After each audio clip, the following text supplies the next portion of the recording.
이제 매수인의 의무 우리가 살펴봤죠. 그래서 여기 18번 슬라이드에 지난 시간에 얘기했다시피 매도인의 물품 인도 의무와 매수인의 대급 지급 의무를 요약해 놓았습니다.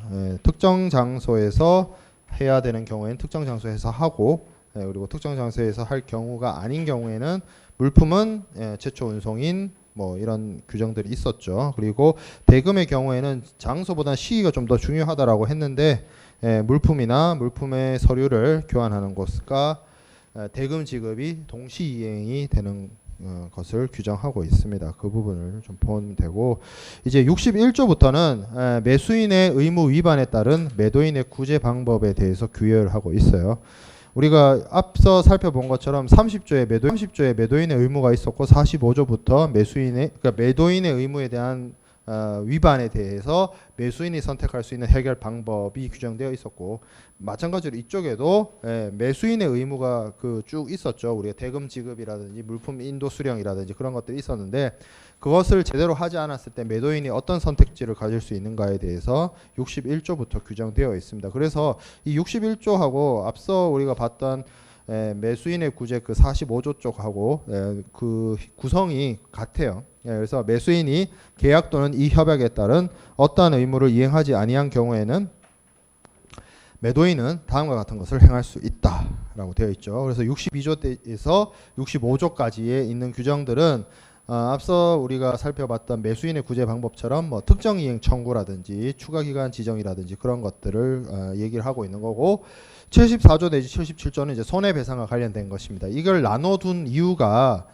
요 앞에 있는 62조 내지 65조에 있는 구제 방법과 손해배상의 청구 권리는 같이 행사할 수 있습니다.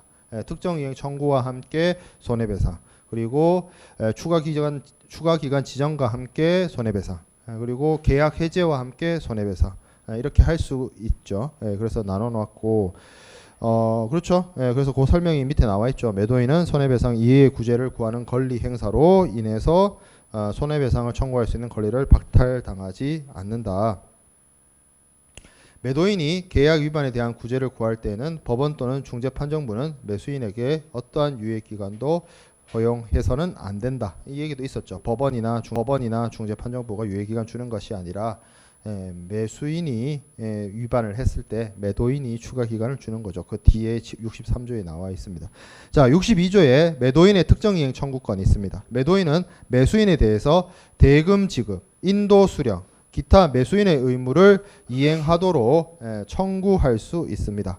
다만 매도인이 이러한 청구와 모순되는 구제를 구한 경우에는 그러하지 않습니다. 그래서 핵심은 뭐죠? 대금 지급하라는 거죠. 인도 수령하라는 거죠.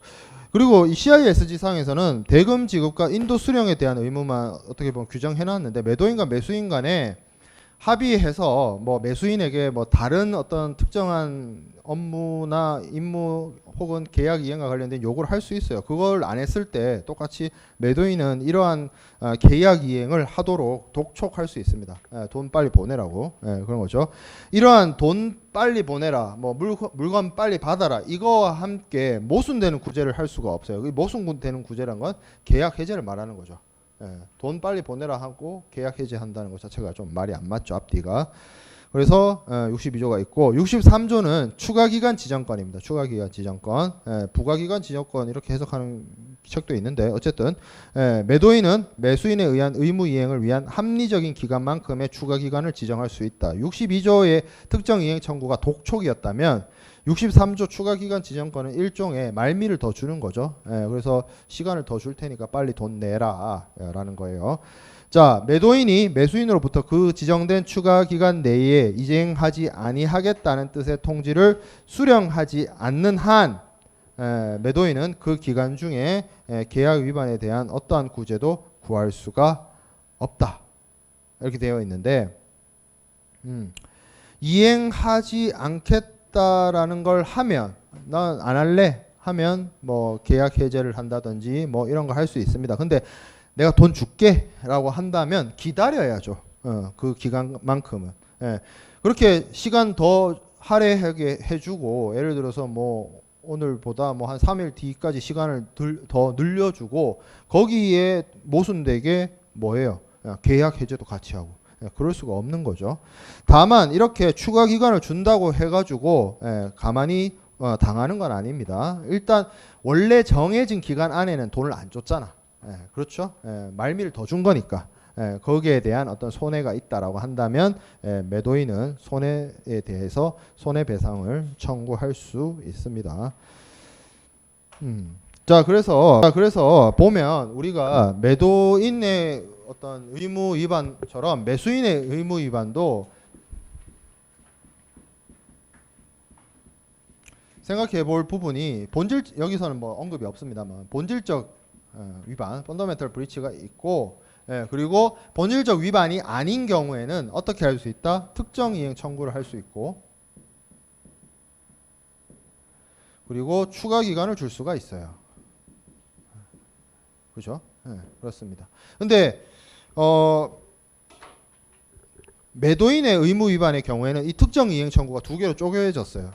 대체품 인도하고 하자 보완으로 쪼개졌었는데 그런 얘기를 했죠. 제가 아이폰을 주문했는데 벽돌이 온 경우와 아이폰을 주문했는데 아이폰이 왔지만 젠더가 안 온 경우 뭔가 좀 다르잖아요. 완전히 새로운 물건을 보내줘야 될 상황이 있을 수 있고 사소한 하자가 있어서 이 하자를 보완을 하면 크게 문제가 없는 경우가 있을 수 있어요. 그래서 물품의 경우에는 그 물품이란 것 때문에 나눠서 볼 수 있습니다만 이 매수인의 어떤 의무 위반은 뭐예요? 돈이란 말이에요. 돈은 어차피 현찰 거래하는 거 아니죠. 무역 거래. 그 현찰이라고 치더라도 돈이 돈이지 뭐 위조 지폐가 아닌 이상 돈에 무슨 대체품이 있고 무슨 돈의 하자가 있고 돈의 하자 막말로 돈이 조금 찢어지거나 뭐 낙서돼 있어고 해서 그게 돈이 아닌 건 아니잖아. 그렇죠? 돈의 하자 보완 있을 수가 없는 거죠. 그리고 막말로 계좌에다가 송금을 하는데 그렇죠? 그 은행이 뭐 불량은행이란 것도 아니고 그렇죠? 그래서 물품이 뭐 잘못될 수도 있고 불량품일 수도 있고 뭐 그럴 수 있지만 돈이란 거는 뭐 대체품 하자 보완 이게 있을 수가 없어요. 그래서 그냥 돈 보내주면 보내준 거고 돈을 보냈으면 계약 이행한 거고 안 보냈으면 계약 불이행하고 있는 거죠. 그렇게 이해하면 됩니다. 그래서 특정 이행을 청구하고 있는 거죠. 자, 64조에 매도인의 계약 해제권이 있습니다. 매수인이 의무 이행을 제대로 하지 않았을 때 당연히 매도인도 계약 해제를 할 수 있습니다. 그 계약 해제를 할 수 있는 상황은 크게 두 가지인데 첫 번째가 똑같아요. 여기도 계약 또는 협약에 따른 매수인이 어떠한 의무의 불이행이 계약의 본질적인 위반에 해당되는 경우 본질적인 위반에 해당이 되면 뭐 할 수 있다? 계약 해제할 수 있다.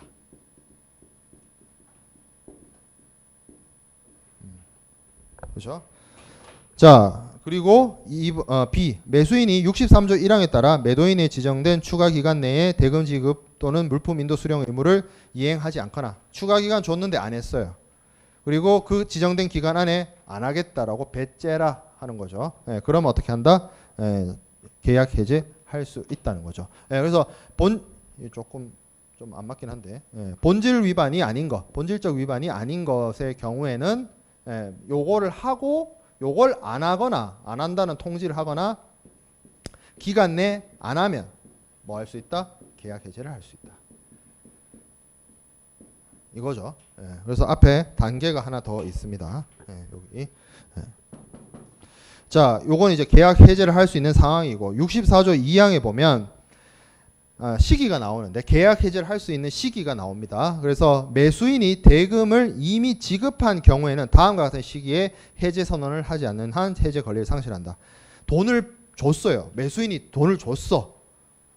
그러면 돈 받은 날로부터 빨리 대답을 해주죠. 계약 해제. 예를 들어서 뭐 정말 돈을 보내와긴 왔는데 뭐 금액이 좀 부족하다든지 뭐 잘못 아무튼 뭐 단가 계산을 잘못했다든지 뭐 아니면 뭐 여러 가지 이유로 뭐 왔는데 문제가 있다라고 한다면 그냥 받아놓고 한참 뒤에 뭐 한 달이나 두 달 흐른 다음에 1년이나 지난 다음에 야 너 그때 잘못 줬어라고 하면 거기에 대해서 우리가 믿을 수가 없는 부분이 있죠. 그래서 대금을 이미 받은 경우에는 시기를 정해놨습니다. 반대로 대금을 못 받은 경우에는 마찬가지죠. 이것도 물품 인도하고 똑같죠. 돈을 안 줬는데 뭐 영원히 내가 달달달달 볶을 수 있지 줄 때까지. 그렇죠. 그러나 지금은 받은 경우를 얘기하는 거예요. 지금 이 항은 이미 받았어. 자, 받은 경우도 쪼개집니다. 늦게 온 경우와 늦게 온 건 아니라 제때 왔다는 거죠. 그러면 늦게 온 거는 돈을 받았는데 늦게 왔어요. 그러면 계약 해제를 언제 선언해야 되느냐? 그 늦게 왔다는 그 대금 지급이 이루어졌다는 사실을 알기 전에 해야 됩니다. 왜 전일까? 이거죠. 예를 들어서 이렇게 생각해 봅시다. 대금을 받아요. 대금이 늦게 와요. 그래, 늦게라도 받았어. 그럼 내가 돈 받았죠. 그런 다음에 계약 해제? 좀 이상하지 않아요? 돈 받았는데. 늦게 온대. 예를 들어서 지금 4월 10일인가요 오늘? 4월 10일인데 4월 10일까지 주기로 했는데 안 와. 그럼 계약 해제 할 수 있죠. 돈 늦게 주니까. 근데 4월 1일 날까지 주기로 했는데 안 주다가 4월 10일 날 줬어. 받았으니까 계약 해제할래. 웃기잖아요.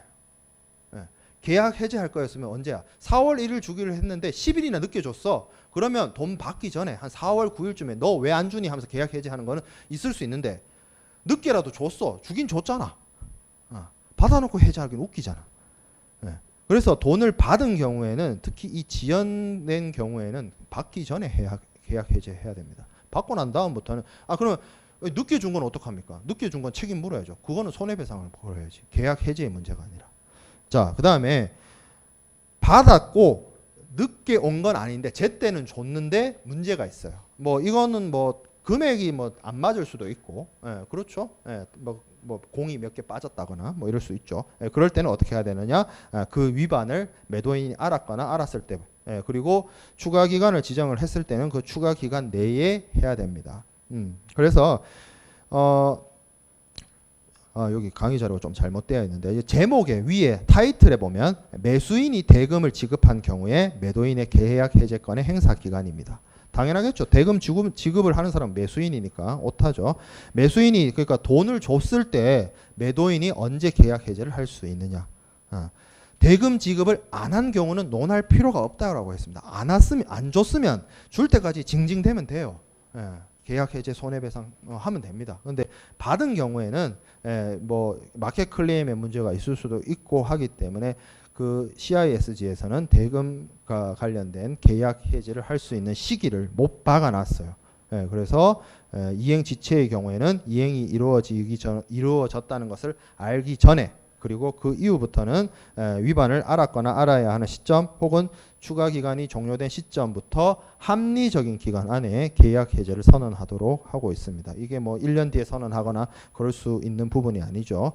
자, 그래서 49조와 64조를 비교해 보면 매도인의 의무 위반에 따른 매수인의 계약 해제와 매수인의 의무 위반에 따른 매도인의 계약 해제에 대한 규정이 이렇게 비교해 볼 수가 있습니다. 근데 이 계약 해제를 하는 상황은 똑같아요. 똑같이 본질적 위반 혹은 추가 기간이나 특정 이행을 청구를 했는데 그 기간 안에 안 하거나 그 기간 내에 하지 않겠다는 사실을 밝히면 계약 해제 선언을 할 수 있도록 되어 있는데 여기 밑에 계약 해제의 선언 시기의 경우에는 매수인의 해제냐 매도인의 해제냐에 따라서 상황이 조금 다릅니다. 특히 어떤 부분 물품의 인도 지체와 대금 지급의 지체의 경우에 따라서 다릅니다. 왜냐하면 물품의 경우에는 늦게 받아서 물품을 늦게 받았어요. 4월 1일까지 주기로 했는데 4월 10일 날 줬어요.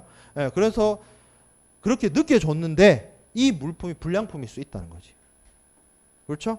그래서 검사해보고 물건이 완전 생뚱맞은 게 왔다면 계약 해제도 할 수 있죠. 물건 받은 후에도 계약 해제 할 수 있다는 거야. 왜? 물품은 적합해야 되거든.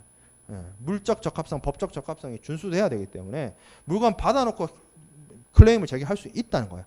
근데 대금은 일단 받았으면 받은 거잖아. 그렇죠? 금액이 틀리면 틀렸지. 그 물품 자체의 어떤 불량 돈 이게 있을 수가 없잖아. 그렇기 때문에 받기 전에 계약 해제를 선언해야 되고 여기 밑에 보면 추가 기간 같은 경우에는 매수인의 해제 쪽이 하나 더 있습니다. 이게 뭐냐면 이거는 매도인이 물건 던져주고 물건 주고 아차 이러면서 이행기후 하자 보완을 할 수 있어요. 보내놓고 불량품인 거야. 보내보니까 뭔가 불량이 있어. 예, 그래서 고치겠다라고 추가 기간 달라고 할 수 있잖아요. 예, 그래서 그 기간 안에 이행하면 문제없이 계약 해지하지 않고도 원만하게 계약 이행이 될 수 있죠. 근데 매도인의 그 계약 해제 쪽에는 이런 게 있을 수 있어요. 매수인이 돈을 줘놓고 돈을 줬으면 땡이지. 예. 야, 뭔가 돈이 불량돈이다. 뭐 이게 있을 수가 없죠. 예, 그래서 매수인의 지급 이후 하자 보완 이런 건 있을 수가 없어요. 예, 물품이나 서류는 줘놓고 보완할 수 있으나 돈을 줬으면 제때 제대로 정해진 금액을 줬거나 안 줬거나지. 줬는데 불량돈 이건 있을 수가 없는 거라는 거죠. 자, 그다음에 65조에 물품 명세의 확정권이라는 게 있습니다. 이건 뭐냐면 계약상에 매수인이 물품의 형태나 용적이나 또는 기타의 특징을 지정하기로 되어 있을 경우에 만약에 매수인이 합의된 기일 또는 매도인으로부터 요구를 수령한 후에 합리적인 기간 내에 그 물품 명세를 작성하지 아니한 때는 매도인은 그가 보유하고 있는 다른 모든 권리에 침해 없이 매도인에게 알려진 매수인의 요구 조건에 따라서 스스로 물품 명세를 작성할 수 있다. 이렇게 되어 있습니다. 이걸 보면 이상한 생각이 들 수 있어요. 아니, 물품의 명세란 거는 계약을 체결할 때 정하면 되는 거 아니냐, 계약을 체결할 때 정해져야 되는 거 아니냐라고 생각할 수 있는데, 이것도 어차피 앞서 제가 대금이 정해지지 않은 것처럼 대금이 정해지지 않고도 계약이 성립됐을 수가 있다라고 했던 것처럼 양 당사자가 합의해가지고 계약은 체결했는데 그 물품의 상세한 명세는 사후에 정하기로 뭐 합의했다면 뭐 할 수도 있죠. 가능하다는 거죠. 당사자 자체의 원칙에 따라서. 이제 그래서 계약이 체결됐고 나중에 명세를 정하기로 했어요. 그럼 명세를 정하기로 했으면 물품의 스펙이나 이런 물품의 부피나 용적이나 상태에 대해서 오더를 주는 사람, 물건 사는 사람이야. 내가 물건을 자기가 필요해서 사는 거니까 이 물품의 명세를 정해야 되는 사람은 결국에는 물건 사는 사람인데, 주문한 사람인데, 지금 여기서 뭐 하는 거예요? 지금 뭐라고 얘기하고 있어요? 매수인이 그걸 안 해. 뭘 달라는 건지 얘기를 안 하는 거야. 그럼 매도인이 답답하죠. 그래서 어떻게 한다? 매도인이 알아서 알려진, 내가 얘랑 계약 체결을 하기 위해서 교섭할 때 그때 주고받았던 정보, 그걸 대충 추론해가지고 내가 알아서 그냥 물품 명세 정하는 거야. 내가 알아서 만들어줄게. 오마카세죠. 오마카세, 이거 좀 다른 뜻이긴 하네. 어쨌든 그래서 주방장이 아니고 하여튼 물건 만드는 사람 마음이야. 물건 만들어주는 사람 마음으로 할 수 있다는 거죠. 자, 65조 2항. 매도인이 스스로 물품 명세를 작성하는 경우에는 매도인은 매수인에게 이에 관한 세부 사항을 통지해야 하고 또는 또 매수인이 이와 상이한 물품 명세를 작성할 수 있도록 합리적인 기간을 지정해야 된다. 사람 중에 꼭 그런 사람이 있어요. 아무 얘기 없다가 내가 뭐 하겠다 하면, 그렇죠. 뭐 배달 음식 같은 것도 나 배고프니까 주문할게 하는데 실제로 진짜 막 주문하려 그러면 너 물었을 때 안 먹겠다 하는 애가 있는데, 진짜 안 먹을 거야 하다가 진짜 주문할 때쯤 되면은 나도 이러면서 있잖아. 그런 친구 있잖아. 아니면 주문했는데 그제서야 얘기하는 사람 있잖아. 그럴 수 있다고. 매수인이 아무 말 없으니까 내가 알아서 만들어요. 명세를 만들어요. 근데 그제서야 매수인이 아니야, 이렇게 해줘, 이렇게 할 수도 있잖아. 그럴 가능성이 충분히 있죠. 그렇기 때문에 이렇게 매도인이 물품 명세를 확정할 때는 매수인한테 이야기를 하고 합리적인 기간을 줘야 됩니다. 자기 의사를 나타낼 수 있는 기간을 줘야 돼요. 그래서 그 기간 안에 매수인이 뭐라 얘기하면 그대로 해주면 돼. 합리적인 기간을 부여해야 돼요. 근데 그 합리적인 기간 안에 또 안 해, 진짜 아무 말 없어, 그러면 진짜 생각이 없는 거죠. 진짜 먹을 의사가 없는 거죠. 그냥 내 것만 시키면 되는 거죠. 그래서 내가 명세 확정해가지고 물품 주면 됩니다. 그게 이 당사자들을 구속해버려요. 매도인이 정한 물품의 명세가 이 계약을 확정시켜버립니다. 자, 그래서 61조부터 65조까지가 매수인의 의무 위반에 따른 매도인의 구제책인데, 주로 사실상 대금 지급과 관련된 조항이 여기 62조부터 64조까지 걸쳐 있었고, 64조의 계약 해제, 그리고 요 64조 계약 해제는 49조 계약 해제랑 차이점이 있었다. 왜? 오는 게 돈이다 보니까 돈을 일단 받으면 돈은 그냥 끝인 거예요. 물품은 불량품이 있을 수 있지만.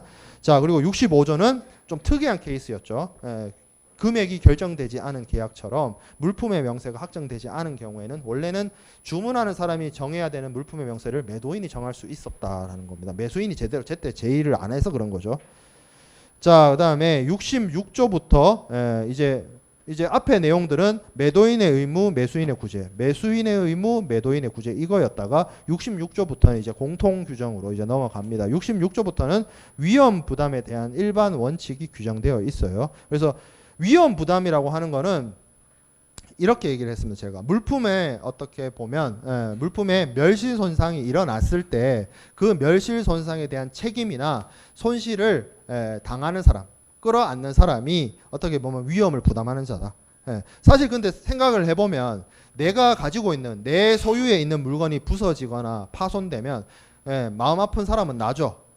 눈물 흘릴 사람은 나란 말이야. 그렇기 때문에 어떻게 보면 CISG는 절대 그런 규정을 넣어두지도 않았고 언급하지도 않지만 어떻게 보면 위험 부담을 하는 사람이 물품에 대한 권리를 가지고 있는 사람을 뜻한다고 볼 수도 있다라고 했습니다. 그래서 소유권 이전과 관련된 규정은 없지만 CISG에 여기 66조부터 시작을 해서 위험이 매도인에게서 매수인에게로 어떻게 넘어가느냐, 언제 넘어가느냐에 대한 규정이 여기 규정되어 있습니다. 그래서 66조에 그 위험 부담의 일반적인 원칙이 규정되어 있어요. 이건 원칙입니다. 위험이 매도인에서 매수인에게로 이전된 이후에 발생하는 물품의 멸실 또는 손상은 누구 책임이다? 당연히 매수인의 책임이겠죠. 그래서 매수인이 대금 지급 의무로부터 면제시키지 아니한다. 매도인으로부터 물건을 넘겨받았어요. 이제 내 물건 됐어요. 위험 부담이 내 물건이야. 물건을 사는 사람이 위험 부담을 한다는 것 자체가 이제 내 물건이야. 근데 이 물건이 부서지거나 파손됐어. 그렇다고 해서 내가 물건 판 사람한테 돈 안 줄 수 있냐 이거예요. 돈 줘야죠. 물건 매도인은 제 역할을 한 거잖아. 나한테 제대로 넘겨줬는데 내가 내 컨트롤 하에서 내 소유에 있는 물건이 내 손에 내 수중에 있는 물건이 문제가 생긴 거잖아. 그럼 내가 떠안을 손해지 매도인한테 대금을 안 주거나 대금 의무의 면제로부터 벗어날 수가 없습니다. 다만 이 멸실 손상이 내가 부주의해서 생긴 게 아니라 뭐에 기인하면 매도인이 잘못한 거면 매도인의 자기 부작위는 매도인의 액션이거나 아니면 해야 할 일을 안 한 거예요. 부작이란 말은 인액션이에요. 그래서 매도인의 뭔가 기책 사유로 인해서 내 수중에 있는 물건이 멸실 손상됐어요. 그러면 이 매도인에게 어떤 기책 사유가 있기 때문에 내가 다 전적으로 끌어안을 수가 없는 거죠. 그 경우에는 뭐 대금 지급을 안 한다든지 감액을 한다든지 뭐 계약 해제를 선언한다든지 손해배상을 청구한다든지 뭐 다른 문제로 넘어갈 수가 있겠죠. 일단 원칙은 물품의 위험 부담을 가진 사람이 그 물품에 대해서 멸실 손상이 발생했을 때 책임지고 손실을 끌어안는 거라고 보면 됩니다. 자, 그러면 이제 핵심은 누구한테 위험 부담이 기속되어 있느냐는 거죠. 매도인이 책임지고 있느냐, 매수인이 책임지고 있느냐. 그리고 이 매도인의 책임에서 매수인의 책임으로 언제 넘어가느냐가 중요하겠죠. 어차피 이게 물품 매매 계약이기 때문에 매도인에서 매수인에게 물건을 파는 거잖아. 그래서 소유권이 넘어가는데 어느 시점에 이게 넘어가느냐가 중요한 문제가 됩니다. 중요한 이슈가 될 수 있어요. 그래서 67조에 보면 운송을 포함하는 매매라고 나와 있습니다. 그래서 67조 1항에 앞에 부분 한 3줄 정도 읽어보면 매매 계약이 물품의 운송을 포함하고 있는 경우에 매도인이 특정한 장소에서 이를 인도하여야 할 의무가 없는 때에는 위험은 물품이 매매 계약에 따라 매수인에게 송부하도록 최초의 운송인에게 인도된 때에 매수인에게 이전한다. 어디서 봤는데 기시감이 있죠. 그렇죠? 랑데뷰죠. 랑데뷰가 아니라 데자뷰죠. 데자뷰. 그렇죠. 하도 오버워치 안 한 지 오래돼가지고 데자뷰. 그래요. 뭐예요 이거? 31조에서 봤습니다. 무슨 내용이에요? 31조에 물품 인도와 관련된 내용이 똑같이 들어가 있어요. 뭐 어떤 경우에? 특정 장소에서 인도할 의무가 없으면 누구한테 넘겨줄 때 물품 인도한 거다. 최초 운송인한테 넘겨줄 때 물품 인도한 거다. 그 내용이 같죠. 그 얘기는 즉슨 뭐예요? 매도인이 운송 계약을 포함하고 있는 매매의 경우에는 물품을 넘겨줄 때 최초 운송인한테 넘겨줄 때 물품도 매도인에게서 매수인에게로 인도되고 그때 동시에 뭐도 같이 넘어간다? 위험 부담에 대한 것도 같이 넘어간다는 얘기입니다. 운송을 포함하고 있는 경우에. 자, 그 다음에 뒤에 부분 매도인이 특정 장소에서 물품을 운송인에게 인도하여야 할 의무가 있는 경우에는 위험은 물품이 그러한 장소에서 운송인에게 인도되기까지는 매수인에게 이전하지 아니한다. 보통 뭐 특정 장소에 대한 규정이 없는 경우가 많았는데 여기 지금 특정 장소 얘기하고 있죠. 그럼 특정 장소에 넘겨주기로 했으면 그 특정 장소에게 넘겨주겠죠. 그리고 그게 중요한 게 아니고 그 다음 문장이 중요한데 매도인이 물품의 처분을 지배하는 서류를 보유하는 권한이 있다는 사실은 위험의 이전에 영향을 미치지 아니한다. 자, 이게 중요한 거죠. 매도인이 있어요.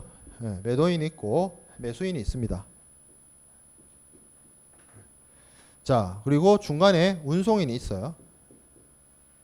운송인이 이렇게 있죠. 매도인, 매수인 사이에 운송인이 있는데, 자, 보통 해상 운송을 한다라고 치면 매도인이 그러면 쉽게 말해서 운송인한테 물품을 넘기면 운송인이 물품을 운송하겠죠. 그리고 이 물품하고의 어떤 반대급부로서 운송계약의 어떤 추정적 증거로서 뭐가 발행되냐면 BL이 발행됩니다. BL, 선화증권. 근데 이 선화증권의 성격이 뭐냐면 뭐 영미권에서는 이제 권리증권, 뭐 권리증권이라는 얘기를 많이 하고 뭐 유가증권 이렇게 얘기를 하고 있는데 쉽게 말해서 물품의 권리가 이 서류에 담겨져 있습니다. 그래서 반드시 이 목적지 양육항에서 매수인이 이 운송된 물품을 찾으려고 한다면 반드시 뭐가 필요하냐면 BL 원본이 필요해요. 왜? 물품의 권리를 나타내는 물품의 권리를 체화한 서류가 이 선화증권이고 반드시 선화증권의 원본과의 상한으로 운송인이 물품을 인도하기 때문입니다. 그래서 지금 여기 매도인이 물품의 처분을 지배하는 소유를 보유하는 권한이 있다는 사실을 저 말 뜻은 뭐냐면 매도인이 이 선화증권인 이 BL을 들고 있는 상황이에요. 그래서 BL을 얘가 가지고 있다는 거죠. 얘가.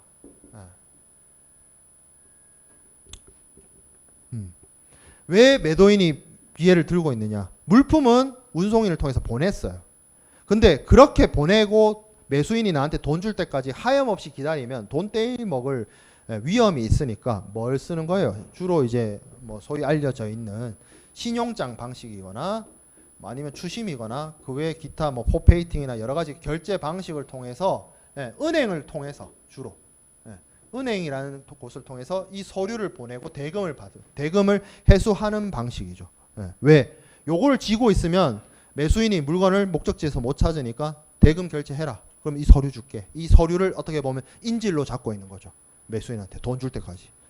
그래서 담보권을 잡고 있는 거예요. 이 서류를 통해서. 근데 앞선 규정에서 그런 얘기 하죠. 매도인에게서 매수인에게로 위험 이전은 언제 한다? 운송을 포함하고 있으면 물품을 최초 운송인한테 넘겨줄 때 위험 부담이 넘어간다. 그러면 결국에는 매도인에게서 매수인에게로 물품 위험에 대한 부담은 이때 넘어가는 거예요. 사실상. 위험 부담이 제가 앞서 얘기했던 것처럼 소유권이라는 표현을 쓰고 있지 않지만 어떻게 보면 물품에 대한 어떤 자신의 어떤 소유 내지는 책임 이런 것들을 말하는 것이기 때문에 지금 여기서는 좀 뭔가 좀 안 맞는 부분이 있어요. 서류는 그 물품의 권리를 주장할 수 있는 서류는 아직 매도인한테 있는 상황이지만 물품의 위험 부담은 매수인한테 넘어가는. 위험 부담의 책임은 매수인이 지지만 그 물품을 주장할 수 있는 물품의 권리를 주장할 수 있는 서류는 매도인이 들고 있는 그런 뜬금없는 상황이 발생할 수 있다는 거야. 그래서 CISG는 뭐라고 얘기하고 있느냐? 서류 저거 상관하지 말고 뭐 기준으로 보면 된다? 그냥 요때 물품의 최초 운송인에게 물품이 인도되었을 때 물품의 위험 부담이 이전된다. 라고 이야기하는 겁니다. 이 서류가 있다는 사실, 물품의 권리를 주장할 수 있는 서류, 선화증권이 있다는 사실은 매도인에게서 매수인에게로 물품의 위험 부담이 이전한다는 사실에 크게 별로 영향을 주지 않습니다. 자, 그 다음에 67조 2항. 그럼에도 불구하고 위험은 물품이 화인이나 선적 서류나 매수인에 대한 통지나 기타 방법에 의해서 계약에 명확히 특정되기까지에는 매수인에게 이전하지 않습니다. 이게 무슨 얘기냐면 불특정물 같은 경우에 제가 초코파이 예시를 많이 들었는데 초코파이 공장에 초코파이가 10만 개가 있다고 칩시다. 이 10만 개를 다 매수인한테 파는 거야? 아니죠. 매수인이 주문한 게 10,000개라고 하면 이 매수인이 네가 사갈 거, 매도인인 내가 매수인인 너에게 80,000개는 요거야라고 특정해야 된다. 그래서 너한테 팔 거는 요것, 창고에 있는 거 다 아니고 요것. 그래서 이걸 정해줘야 얘가 이제 쉽게 말해서 뭐 최초 운송인한테 넘어가든 특정 장소에 놔두든 매도인의 영업소든 물품에 인도되고 위험이 이전한다는 거죠. 그래서 그 작업, 너한테 넘길 물건은 요겁니다라고 특정하거나 다른 말로 충당하는 행위가 뭐 어떤 거냐? 물품에 화인을 표시하거나 앞서 얘기한 BL 같은 선적 서류를 발행을 하거나 아니면 매수인한테 네 거 이거야 라고 알려주는 행위 정도, 이런 것들을 해야 매도인에게서 매수인에게로 물품의 위험 부담이 넘어가는 겁니다. 그거 안 하면 위험 부담이 넘어가지 않습니다. 자, 그 다음에 68조 운송 중 물품의 매매. 자, 이 68조가 조금 이해하기 어려울 수 있어요. 자, 뭐냐면 한번 봅시다. 그래도 내용을 봐야죠. 68조 운송 중에 매각된 물품에 관한 위험은 계약 체결 시로부터 매수인에게 이전한다. 그러나 사정에 따라서는 위험은 운송 계약을 구현하고 있는 서류를 발행한 운송인에게 물품이 인도된 때로부터 매수인이 부담한다. 뭔 말이야? 자, 봅시다. 이 앞에 세 번째 줄, 이거 좀 지울게요.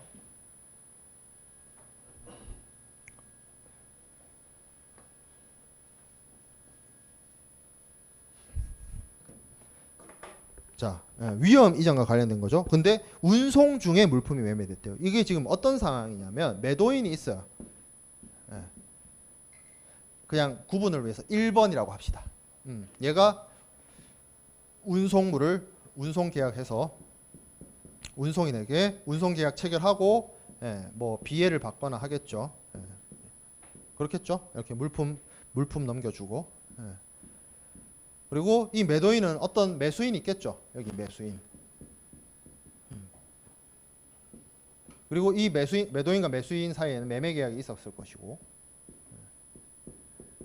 근데 이게 뭐냐면 이 물품이 어떤 물품이냐면 보통 그런 물품들이 있어요. 철강석이나 석탄이나 뭐 석유나 아니면 그 천연가스나 이런 그 벌크 화물들이 있죠. 국제 선물 거래소에서 이렇게 곡물 같은 것들. 그런 것들은 운송하는 이제 보통 이제 이런 애들은 이제 컨테이너를 안 타고 벌크선을 타잖아요. 벌크선 같은 경우에는 보통 컨테이너 선박보다 속도가 많이 느립니다. 컨테이너 선들이 보통 한 18노트, 20노트 뭐 이렇게 다니면 저 벌크선들은 한 12노트 정도 돼요. 굉장히 느리게 다녀요. 느리게 다니는데 이 느리게 다니면서 목적지를 정해놓고 가는 것이 아니라 그냥 가다가 이 운항 도중에 주인이 계속 바뀔 수가 있어요. 필요에 의해서. 예를 들어서 쉽게 말해서 이건 거예요. 예를 들어서 한국에 뭐 철강석이 부족해. 그래서 철강 서플라이어한테 주문을 해가지고 받으면 한 달이 걸려. 예를 들어서. 근데 뭐 예를 들어서 뭐 저기 남중국해쯤에 철강석 한 1,000만 톤이 배에 실린 채로 있어. 그럼 그 주인을 수소문해서 사오는 거죠. 그러면 한 열흘 만에 오는 거죠. 그런 식으로 거래가 일어나요. 운송 중 전매란 게 특히 컨테이너 화물 말고 공산품 말고 벌크 화물에 굉장히 빈번하게 일어납니다. 실무적으로. 자, 지금 이 얘기가 뭐냐면 이게 이제 매수인이 2번인데 이 매수인이 새롭게 뉴 매도인이 되는 거예요. 그래서 누구한테? 3번한테.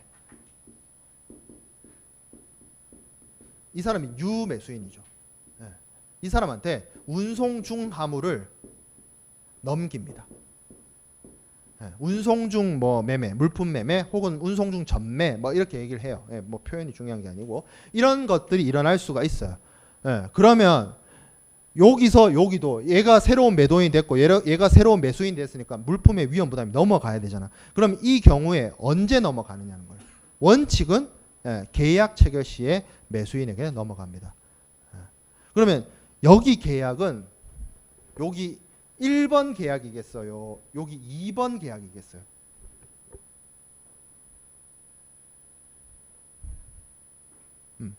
이 새로운 매수인한테 넘겼는데 이때라고 하면 웃기겠죠. 예, 뭐겠어요? 요때겠죠. 요때. 예. 요 계약 체결 시점. 요 시점에 넘어가는 원칙입니다. 원칙. 자, 근데 뭐예요? 그러나 사정에 따라서는 어떤 특정한 상황에서는 circumstance에서는 어떤 상황이냐? 위험은 운송 계약을 구현하고 있는 서류. 운송 계약을 구현하고 있는 서류가 뭐예요? 운송 서류죠. BL이네요. 그죠? 네, 운송을 구현하고 있는 서류. 네, 운송 서류. 이거를 발행한 운송인. 얘네요. 얘.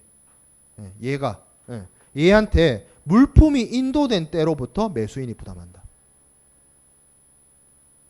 여기 세 번째 줄 가운데 있는 매수인은 2번 매수인이겠어요? 3번 매수인이겠어요?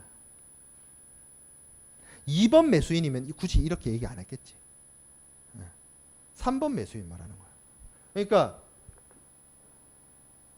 얘가 2번 매수인이 3번 매수인한테 물건을 팔았는데 원칙은 요 시기에 물품의 위험 부담이 넘어가는데 특별한 상황이 있으면 특별한 circumstance에서는 어떤 상황이 발생한다?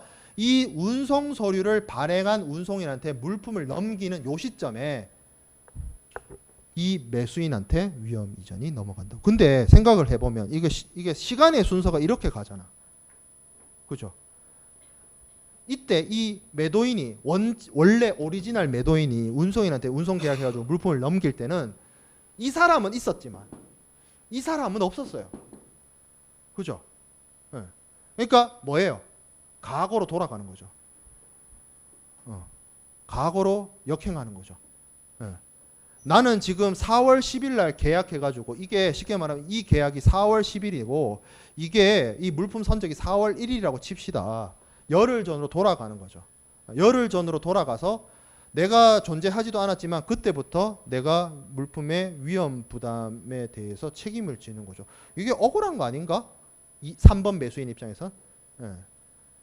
근데 그건 아니에요. 왜 그거냐면 이 특별한 사정 이게 단서입니다. 예. 좀 있으면 어벤져스 개봉하잖아요. 예. 엔드 게임이잖아 지금. 과거로 돌아가서 전 세계가 아니라 그 우주의 절반이 날아갔잖아. 그래 인피니티 워는 거의 다 봤죠. 이거 스포 아니라고 생각해요. 예. 아마 그 좀 있으면 이제 케이블 채널에 해줄 거야. 예. 이제 더 이상 스포가 아니야. 우주의 절반이 날아갔어요. 우주의 절반을 돌려오고 싶어. 그럼 어떻게? 과거로 간다는 건 다 알려졌잖아. 이것도 스포 아니죠. 근데 이제 스포가 되는 부분은 어떻게 갈지는 모르죠. 우리가 영화를 확인해 봐야 되지. 예. 그러면 여기서 말하는 사정이란 것도 그거예요. 그럼 뭐 때문에 과거로 가느냐인 거야. 뭐 때문에 과거로 가느냐. 저 과거로 간다는 게 뭐냐면 결과적으로 보험 때문입니다. 보험. 인슈어런스 때문에. 보험 때문에. 자, 3번 매수인 입장이 돼봅시다. 내가 바다 위에 떠 있는 항해 중인 화물을 샀어요. 그래서 뭐 어떤 특정한 목적항으로 보내라고 이제 오더를 주겠죠. 근데 이 문제는 뭐냐면 내가 물품을 선적할 시기에 내가 검수를 한 것도 아니고 그리고 바다 망망대해 위에 떠 있기 때문에 이게 접근하기가 쉽지 않아요. 생각보다. 그래서 확인해 볼 방법이 없어요. 내가 물건을 샀는데. 그래서 내가 이 2번 매수인으로부터 물건을 샀지만 이 물품이 실제로 그 서류와 같은 내용의 명세인 건지 물품이 안전한지 혹은 내가 이미 넘겨받기 이전부터 화물의 멸시 손상이 발생해서 하자가 있는 물건인지 아닌지를 확인할 방법이 없어요. 3번 매수인 입장에서는. 지금은 뭐 정말 하려고 하면 헬기 타고 가면 되지 않겠냐라고 할 수도 있는데 특히 옛날에는 그게 더 불가능했고 GPS 추적 이런 게 어려울 때는 정말 어려웠고 지금도 GPS로 추적할 수 있는 지금도 정말 망망대해에 떠 있으면 헬기 타고 접근하기 어렵습니다. 하려면 이제 캐속정 뭐 이런 거 타고 접근해야 되는데 그게 쉽지가 않아요. 어찌 됐든 문제가 있을 수 있다는 거죠.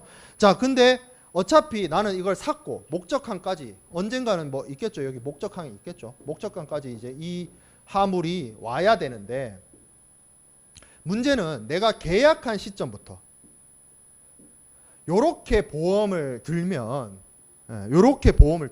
무슨 문제가 생기냐면 여기서 있었던 문제 있죠. 여기서 발생했던 어떤 손실이나 파손이나 이런 것들에 대해서 보상을 받을 수가 없어요. 그렇죠. 보험자는 자신의 어떤 책임이 있는 보험 기간에 대해서 그 보험 기간 중에 발생한 어떤 사고나 뭐 손실에 대해서 보험금을 지급을 합니다. 예. 근데 보험이 지금 내가 물건을 이때 넘겨받았는데 이때로 들면 이때 앞에 있었던 내가 알지 못했던 혹은 내가 넘겨받기 이전에 있었던 사고에 대해서 내가 이 매수인이 보상받을 방법이 없는 거야. 그래서 뭘 하냐면 이 매수인하고 보험회사가 이 매수인이 물품의 멸실 손상이나 이 물품의 현재 상태에서 정확하게 모른다는 걸 전제하고 소급보험이라는 걸 들 수가 있어요. 그 소급보험이란 건 뭐냐면 요 시점 내가 4월 10일 날 보험을 같이 들겠죠. 4월 10일 날 보험을 들지만 처음에 부두 출발하는 선적항에서 이 출발할 때까지 이 앞선 기간도 같이 보험에 들어간 거예요. 그래서 4월 1일부터 목적항 이 전체 항해를 한꺼번에 전 구간을 보험에 드는 겁니다. 그러니까 이게 앞선 시간으로 과거로 회귀하죠. 그래서 이러한 보험을 뭐라고 부르냐면 소급보험이라고 부릅니다. 소급보험. 소급보험. 근데 이 소급보험도 보험회사에서 들어줄 때 그냥 들어주는 것이 아니라 요 3번 매수인이 정확한 물품의 상태를 몰라야 돼요. 예를 들어서 이런 경우가 있을 수 있어요. 예를 들어서 3번 매수인이 물품이 뭔가 문제가 있다는 사실을 알아. 그리고 그걸 속이고 보험회사 찾아가가지고 이 앞으로 땡겨달라고 하면 그건 사기의 문제가 있는데 이 진짜 3번 매수인은 모른단 말이야 상태가. 그래서 실제로 물건을 받았는데 나는 이 2번 매수인을 믿고 거래를 했는데 물품의 멸실 손상이 발생했을 때 어떤 피해를 구제를 받아야 되기 때문에 보험회사에게 소급보험을 드는 겁니다. 이 앞부분으로 땡기는 거예요. 그래서 지금 저기 68조 두 번째 줄에 있는 어떤 사정에 따라서 어떤 상황은 뭘 얘기를 하느냐, 이 3번 매수인이 전체 해상 운송 구간을 담보하는 소급보험을 들었을 때 여기 발생한 사고에 대해서도 이 사람이 보험회사로부터 보험금을 받죠. 그 말인즉슨 여기서 발생한 위험도 이 사람이 책임져야 보험회사로부터 보험금을 받는 게 성립이 될 거 아니에요. 만약에 여기서 발생한 사고에 대해서 보험을 들어놨는데 아직까지도 이 사람한테 위험 부담이 넘어 있다면 이 보험회사는 앞으로 소급보험을 했지만 보험금을 얘한테 안 주고 얘한테 줘야 되잖아. 그렇죠. 보험은 전체 구간에 대해서 이 사람하고 체결을 했어요. 3번 매수인하고 보험회사하고 보험계약 체결했어. 근데 이 앞부분을 이 사람의 위험으로 놔두면 여기서 생긴 문제를 이 사람이 받을 게 아니라 이 사람이 받아야 되잖아. 바로 잡아야 되겠죠. 그래서 어떻게 한다? 전체 운송 구간을 담보하는 보험을 들었을 때는 앞으로 당겨집니다. 타임머신 타는 거예요. 과거로 돌아갑니다. 그 얘기인 겁니다. 자, 그리고 그 단서 조항은 이거죠. 매도인이 매매 계약의 체결 시에 물품이 이미 멸실 손상되었다는 사실을 알았거나 알았어야 하는 경우에 이를 매수인한테 밝히지 않으면 멸실 손상은 매도인의 부담이 된다. 뭐 이거는 뭐 이 사람한테 얘기하는 거죠. 이 사람한테 얘기하는 거죠. 운송 중 전매했는데 속였어. 그럼 속이면 일단 속인 건 나쁜 놈이야. 뭔가 사기죠. 그러면 그건 거기에 대해서는 무한한 책임을 져야 됩니다. 그 행동에 대해서. 자, 그래서 이게 68조가 운송 중 물품의 매매, 전매, 운송 중 전매에 해당되는 위험 부담의 이전이었고 69조는 운송을 포함하지 않는 경우입니다. 이거는 매매 계약상으로 물품을 매도인이 뭐 어디까지 운송을 해준다거나 매수인이 운송수단을 수배한다거나 그런 경우가 아니라 어느 특정 장소에서 물품을 넘겨주게 되겠죠. 그래서 이 얘기가 나옵니다. 69조 1에 67조 및 68조에 해당되지 않는 경우, 그러니까 운송을 포함하거나 운송 중 전매가 일어나지 않는 경우를 제외하고 위험은 매수인이 물품을 인수한 때 혹은 매수인이 적시에 인수하지 않아서 매수인의 임의 처분하에 적취되고 수령하지 않아서 계약 위반을 범하게 되는 때로부터 매수인에게 이전한다. 그러니까 운송을 포함하지 않는 경우에는 매수인이 물건 받으면 매수인한테 위험 부담이 넘어간다는 그 얘기입니다. 근데 그 밑에 있는 조항은 뭐냐면 뭐 인수하지 않아 가지고 적시에 인수하지 않아 가지고 어떻게 임의 처분하에 된다. 이 얘기는 뭐냐면 우리가 매수인의 의무에 대해서 이런 얘기를 했죠. 대금 지급하고 인도 수령을 했는데 매수인이 인도 수령을 제대로 안 하는 거야. 물건을 안 받는 거예요. 그럼 매도인이 한없이 기다릴 수가 없죠. 그래서 어떻게 하냐면 지정된 장소나 뭐 지정된 시기에 물건을 주고 가요. 나는 몰라. 받아. 그러고 간단 말이야. 예, 그래서 매도인은 의무를 다 했어. 예, 매수인이 인도 수령을 제대로 안 한 것뿐이야. 예, 그러면 그 문제는 매수인의 계약 위반과 관련된 겁니다. 예, 그래서 그러니까 매수인이 제대로 받으면 제대로 받은 때부터 제대로 받지 않더라도 제대로 받아야 되는 상황인데 자기가 인도를 안 했던 어떤 그 시점부터는 전부 다 매수인이 책임을 진다. 그 얘기인 겁니다. 자, 그 외 69조 2항 매수인이 매도인의 영업소 이외의 장소에서 물품을 인도해야 하는 경우, 이건 뭐 어떤 특정한 장소에서 물품을 매도인에게서 매수인에게 넘겨주는 거죠. 그러면 그거는 그 기일이 도래하는 그 장소에서 물건 넘겨받고 매수인의 임의 처분하에 넘어가면서 물품의 위험 부담이 매도인에서 매수인에게로 이전하게 됩니다. 자, 그리고 계약이 아직 특정되지 아니한 물품에 관한 것은 특정시켜야 되겠죠. 예, 초코파이 그 얘기했죠. 예, 매수인한테 줄 만상자는 이거 정해져야 매수인이 위험 부담을 받을 수 있겠죠.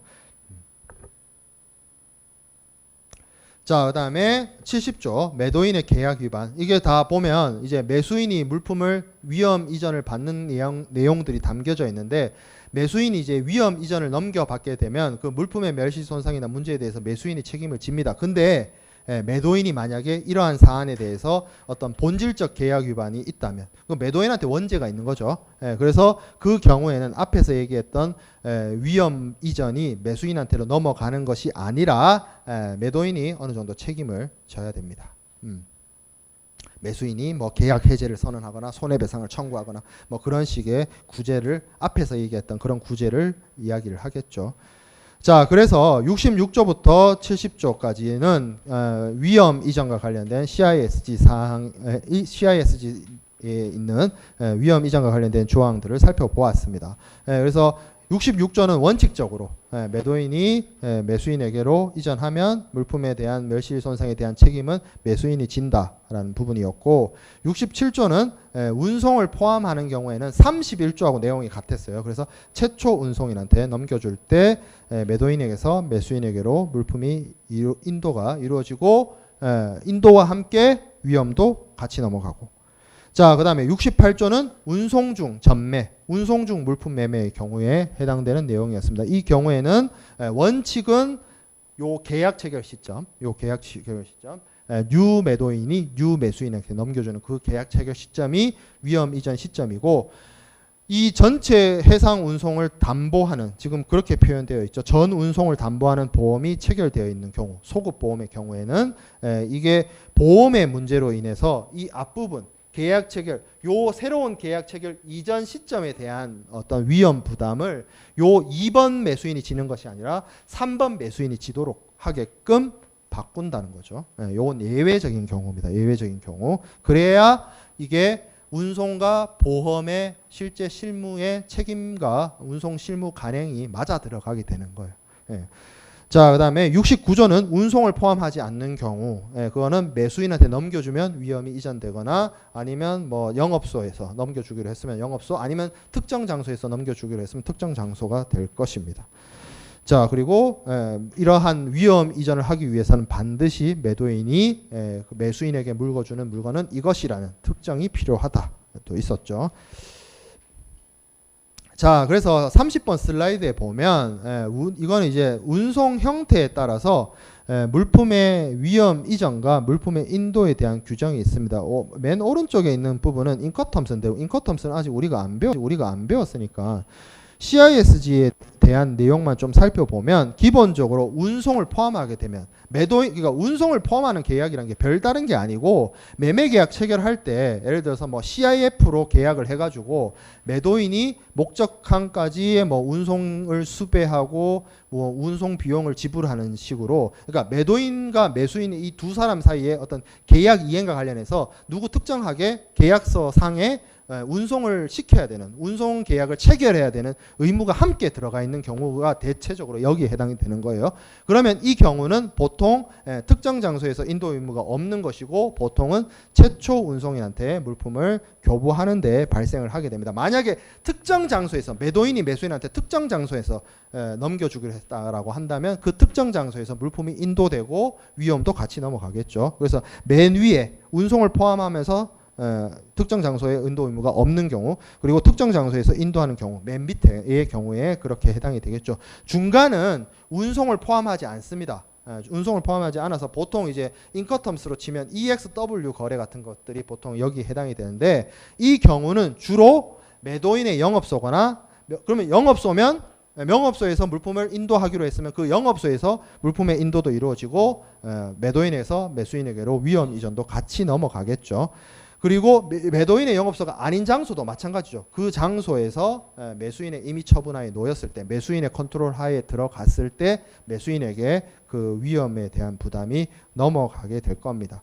이제 좀 까다로운 부분이 여기 중간에 있는 운송 중 물품 매매죠. 운송 중 물품 매매. 이거는 뭐 보통 이제 여기 조금 뭐 물품 인도에 대한 부분에 있어서는 그 이 운송 중 전매에 대한 규정이 잘 없어요. 없는데 원칙적으로는 위험 이전에 대한 부분을 좀 살펴보면 운송 중 매매는 계약 체결 시인데 이 계약은 1번 계약이 아니라 2번 계약이 되겠죠. 2번 계약 체결될 때 넘어가고, 전 운송을 담보하는 보험을 체결하면 좀 앞당겨져서 시간을 거슬러서 운송 서류를 발행한 운송인이 물품을 인도받을 때 그 시점에 매도인이 매수인에게로 두 번째 매수인이 아니라 세 번째 매수인이죠. 세 번째 매수인에게로 물품의 위험 부담이 넘어가게 됩니다. 그래서 이렇게 표를 통해서 살펴보면 될 것 같고요.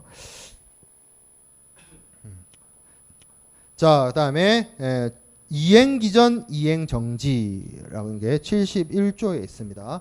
그리고 72조에 이행 기전 계약 해제라는 게 있어요.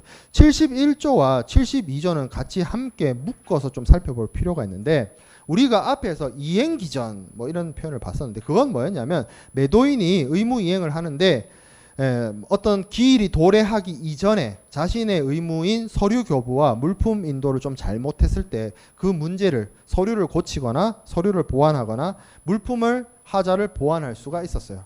그래서 그거를 이행기전 서류 보완, 이행기전 뭐 하자 보완 뭐 이런 얘기를 했었죠.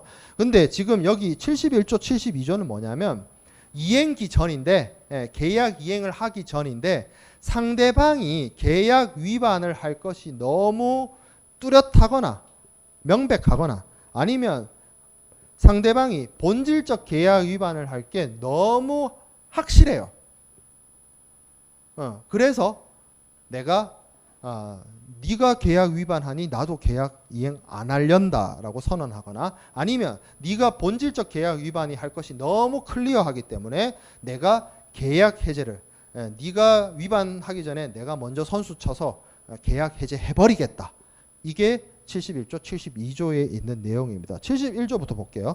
당사자 일방은 계약 체결 후에 상대방이 다음과 같은 사유의 결과로 그 의무의 어떤 실질적인 부분, substantial part를 이행하지 아니할 것이 명백하게 되는 경우에는 자신도 의무 이행을 안 할 수 있다. 어떤 경우? 상대방의 이행 능력이나 그 신뢰성에 중대한 결함이 있거나, 아니면 상대방의 계약 이행의 준비나 계약 이행 행위에 뭔가 실질적인 부분을 이행하지 않을 게 명백하다는 거예요. 눈빛이 이상해. 날 한 대 칠 것 같아. 눈빛이 나를 째려보고 있으면서 나를 한 대 칠 것 같아. 그래서 어떻게 한다? 내가 피하는 거죠. 이건 피하는 거예요. 도망가는 거죠. 그래서 그냥 도망가면 안 되고, 매도인이 전항에 기술된 사유가 명백하게 되기 전에 이미 물품을 발송한 경우에는 비록 매수인이 물품을 취득할 권한을 주는 서류를 서류하고 있더라도 매도인은 물품이 매수인에게 인도되는 것을 중지시킬 수 있습니다. 요거는 매도인과 관련되어 있는 건데, 매수인이 눈빛이 이상해요. 그래서 이행 정지를 하고 싶은데 이미 물건은 보내놨어. 운송인 손에 있다는 거죠. 근데 매수인이 너무 눈빛이 이상해서 내가 이행기 전에 이행 정지를 할 생각이야. 그러면 이미 물건을 보냈고 서류가 매수인 손에 있더라도 뭘 할 수 있냐면 운송인한테 명령을 내려서 물품을 매수인한테 넘겨주는 것을 막을 수가 있습니다.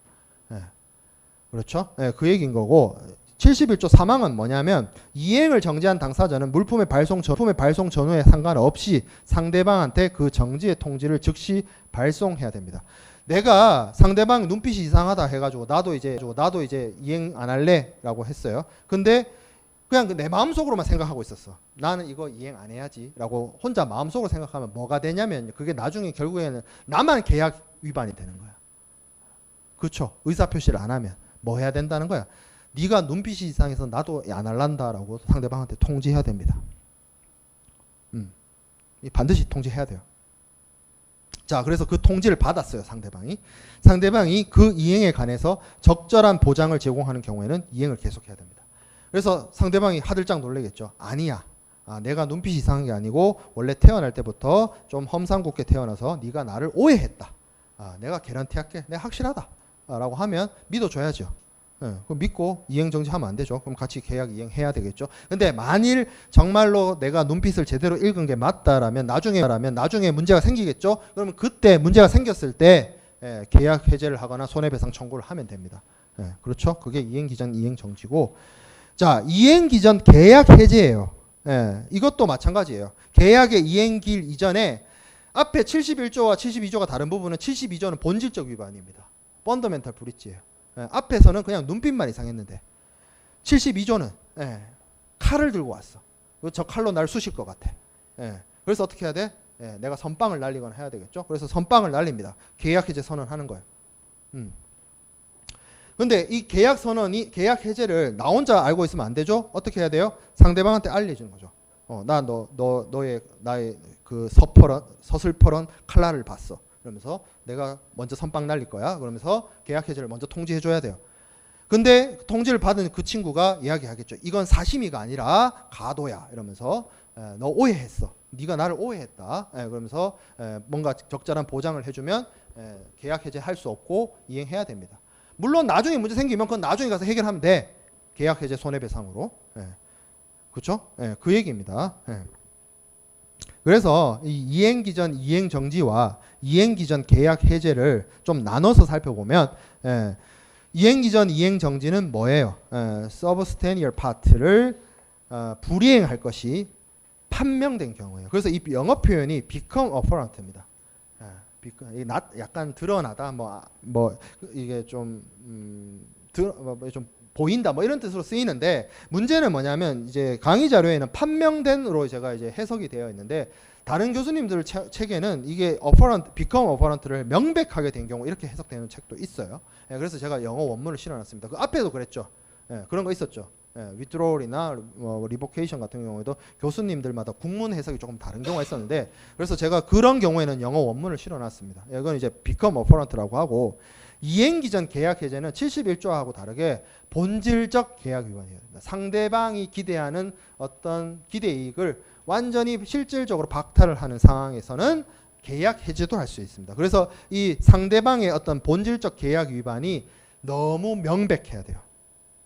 is clear입니다. 그래서 이거 is clear도 명백이라고 해석하는 교수님도 있고, 뭐 확정이라고 뭐 하는 교수님도 있고, 뭐 좀 다양해요. 그래서 영어 표현이 이렇다.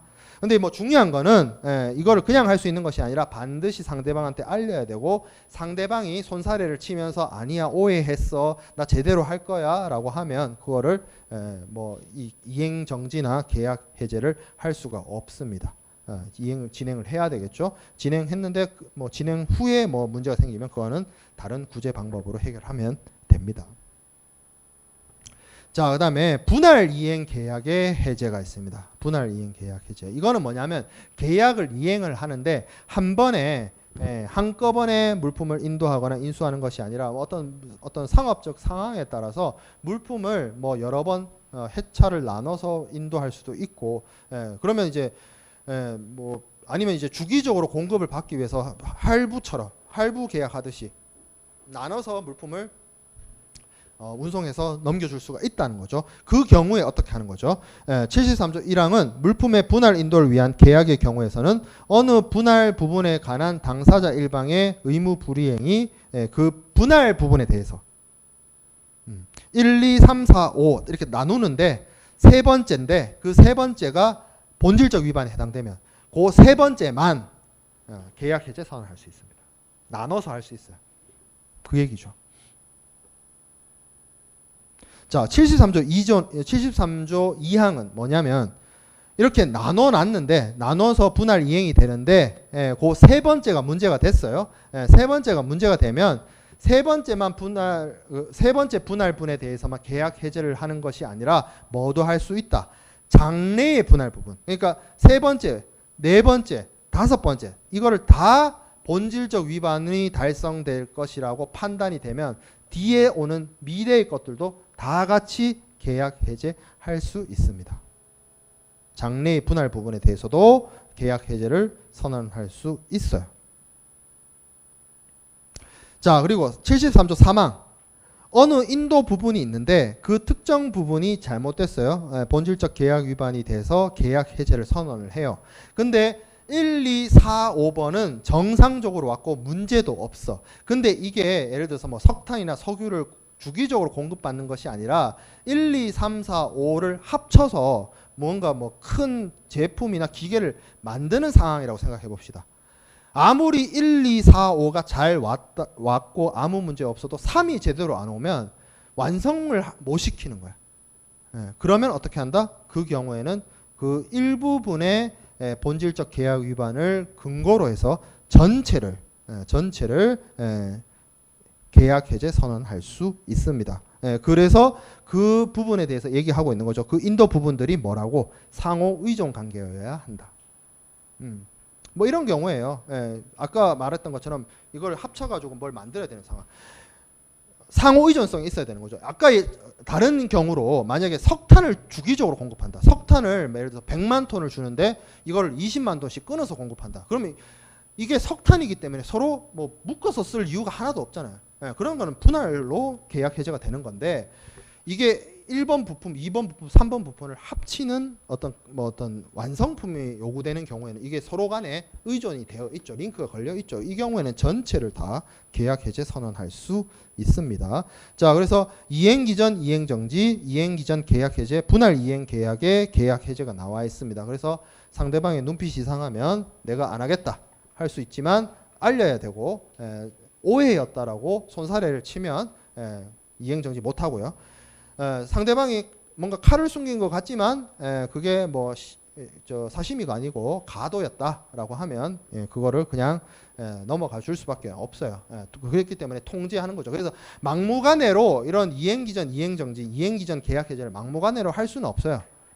아무리 상대방이 계약 위반이 할 것 같은 그러한 상황이나 정황 증거가 있다 하더라도 상대방이 명확하게 뭐 서신이나 구두나 이런 것 통해서 나는 계약 이행을 할 의사가 있다라고 하면 막무가내로 계약 이행을 못하거나 계약 해제를 선언할 수 있는 부분은 아닙니다. 근데 계약에서 정해진 기일까지 이러한 상대방의 의무 이행이 제대로 되지 않았을 때는 그제서는 본질적 계약 위반에 해당이 되면 계약 해제를 선언하거나 손해배상을 청구할 수 있겠죠. 그리고 분할 이행 부분에 대해서는 개별적으로 할 수도 있고 그 부분에 해당되는 그 이후 부분에 대해서도 장래에 대해서도 할 수 있고 물품이 서로 상호 의존적으로 연관되어 있고 관련되어 있다라고 하면 부분의 문제를 전체의 문제로서 계약 해제를 할 수가 있습니다. 거기까지가 이제 계약 해제와 관련된 부분이었고 이렇게 계약 해제를 했을 때 이제 뭐 본질적 계약 위반에 해당이 되든 본질적 계약 위반이 아닌 위반에 해당이 되든 뭐 상관없이 계약 해제는 거기에 따라서 나뉘어졌지만 손해배상의 경우에는 나눠지지 않았습니다. 본질적 계약 위반을 해도 계약 해제해도 손해배상할 수 있었고 본질적 계약 위반이 아닌 위반이라서 계약 해제는 못하더라도 특정 이행 청구나 추가 기간을 부과하더라도 손해배상을 할 수 있었어요. 그래서 손해배상과 관련된 내용이 74조부터 나옵니다. 그래서 이 74조 손해배상과 관련된 내용은 우리가 다음 주에 아마 이 CISG가 다 끝날 것 같아요. 그래서 다음 주에 이어서 하도록 하겠습니다.